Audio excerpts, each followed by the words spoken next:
Le prix de l'essence super à la pompe a connu une augmentation ce vendredi 1er avril.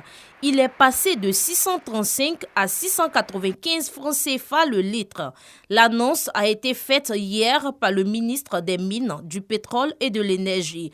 Une augmentation qui n'est pas du goût des automobilistes. On se réveille le matin, on voit des prix à la pompe qui ont augmenté. Donc on n'est pas prévenu à l'avance. Et bon, c'est un sentiment, on est frustré. Si on a une raffinerie en Côte d'Ivoire ici, quand on doit payer le carburant cher, c'est que c'est mieux de fermer la raffinerie. C'est mieux. Ça là, en tout cas, j'écris mon désarroi. C'est pas normal. Selon le ministre des Mines, du Pétrole et de l'Énergie, cette augmentation est due à la guerre entre l'Ukraine et la Russie. Le prix du gasoil lui reste inchangé. Il est fixé à 615 francs CFA le litre. Il a fallu environ 1 heure pour décharger le camion transportant ces produits prohibés. La cargaison est tout de suite incinérée sous l'œil vigilant du procureur de la République. Un soulagement pour l'unité de lutte contre la criminalité transnationale organisée, en abrégé UCT, qui a mené l'opération. Il s'agit de 4 tonnes 800 kg de médicaments MKIF, c'est-à-dire des médicaments de qualité inférieure ou falsifiés, dont environ 20 kg de tramadol. Il y a également 43,58 kg de cannabis. Nous avons saisi 2,9 kg de cocaïne, 47,37 kg d'héroïne et 2,87 kg de méthamphétamine. Cette incinération marque la fin d'un processus de plusieurs années de travail de l'UCT. Ces produits illicites ont été saisis sur une période. D'abord en ce qui concerne les stupéfiants, c'est-à-dire cocaïne, héroïne,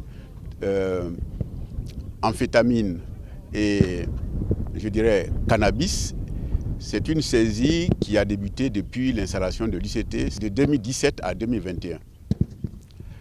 Pour les médicaments de qualité inférieure ou falsifiés, il s'agit d'une saisie qui s'est opérée de 2020 à 2021. La drogue et les médicaments contrefaits représentent une menace permanente pour les populations.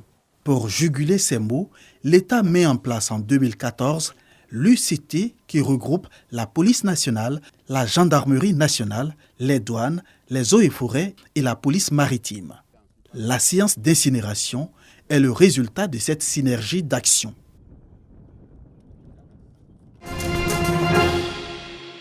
Aller à la rencontre des élèves en vue de partager leur quotidien, tel est le but de Fréquence 2 dans mon école. Nous sommes à la 4e édition de cette émission au lycée classique d'Abidjan. Au programme, sensibilisation au phénomène de la drogue en milieu scolaire, tontine sexuelle, congés anticipés. En bonus, des échanges entre les élèves et les anciens du lycée classique d'Abidjan. C'est avec joie et plein de souvenirs que Manoa Akia, ancien élève, a pris la parole pour revisiter son passé de lycéen. L'occasion a été pour lui de partager son expérience. J'ai insisté sur quelques valeurs qui me semblent importantes.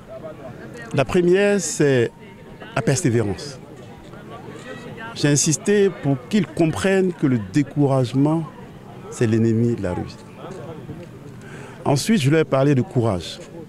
Le courage d'agir, mais le courage aussi de penser différemment, le courage de faire face à toutes les situations.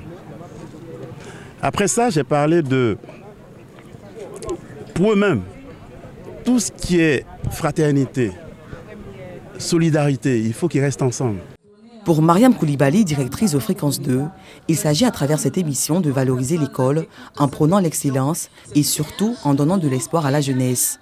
Aujourd'hui, quand vous dites que vous êtes au public, on a l'impression que vous n'allez pas à l'école. Alors que beaucoup de cadres de notre pays sont le fruit en fait de l'école publique. L'autre aspect, c'est qu'on aime bien dire l'école n'est pas la seule voie de réussite. Du coup, les enfants vont à l'école, mais ils ne savent pas pourquoi ils vont à l'école. Quelquefois, un enfant arrive en terminale, il n'a pas de vocation, il ne sait pas où s'orienter. Donc, c'est vraiment créer des vocations en faisant venir des modèles de réussite, mais qui sont issus du même établissement. De sorte que l'élève se dise, si lui qui a fait les mêmes bancs où je suis aujourd'hui a réussi, il n'y a pas de raison que je ne réussisse pas. Le proviseur du lycée classique d'Abidjan s'est réjoui de cette initiative qui, pour lui, soutient l'effort de l'institution scolaire pour une jeunesse épanouie. Il a aussi traduit sa gratitude pour cette opportunité offerte aux écoles pour booster le rendement des élèves. Cela peut motiver les enfants. Cela peut motiver les enfants et cela peut leur faire comprendre qu'on peut partir du lycée classique et puis avoir une place au soleil.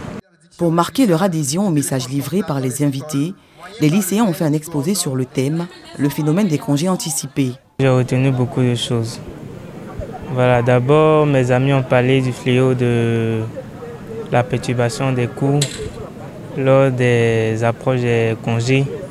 Et j'ai retenu que nous devons arrêter ça. Je demande à mes frères et sœurs, à mes camarades de classe, de se concentrer sur les études. Le succès se trouve au bout de l'effort. Dieu Seigneur de m'aider, pour moi c'est pas facile. Afin que demain, que mes parents ont la maman, elle a la tête haute, toute ma roue, elle a la tête haute et dit ah vraiment, ça avait été facile, mais aujourd'hui ma fille, elle travaille, elle fait ça, elle fait ci. En fait, ça me fait plaisir. Touchés par la situation sociale de deux lycéens qui, malgré leurs difficultés, ont enregistré d'excellents résultats, Manoa Aka leur a offert chacun la somme de 200 000 francs CFA et 2 tablettes. À sa suite, d'autres anciens du lycée présents à cette cérémonie ont apporté un soutien financier aux 2 élèves. Après le lycée classique d'Abidjan, l'équipe de l'émission Fréquence 2 dans mon école se rendra dans la ville de Tia-Salé.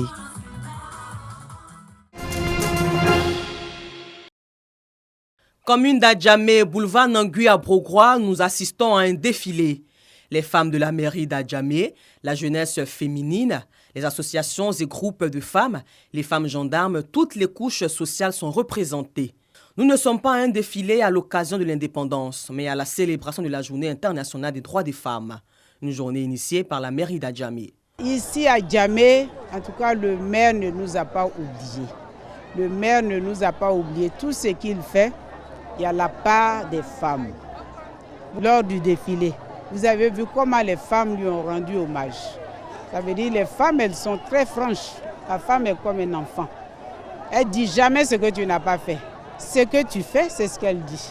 Les femmes de la commune d'Adjamé ont remercié la mairie pour cette marque d'attention.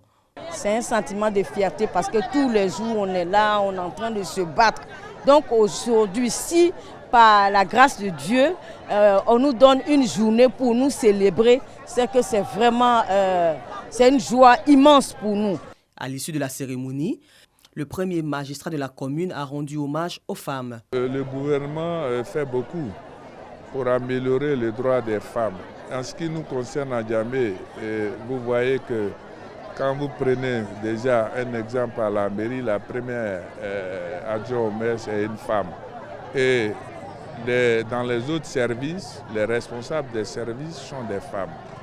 Et ça veut dire que nous regardons droit dans ce que le président souhaite que la femme soit en Côte d'Ivoire. La célébration de la Journée internationale des droits des femmes par la mairie d'Adjamé a débuté par l'opération dénommée Adjamé Ville Propre.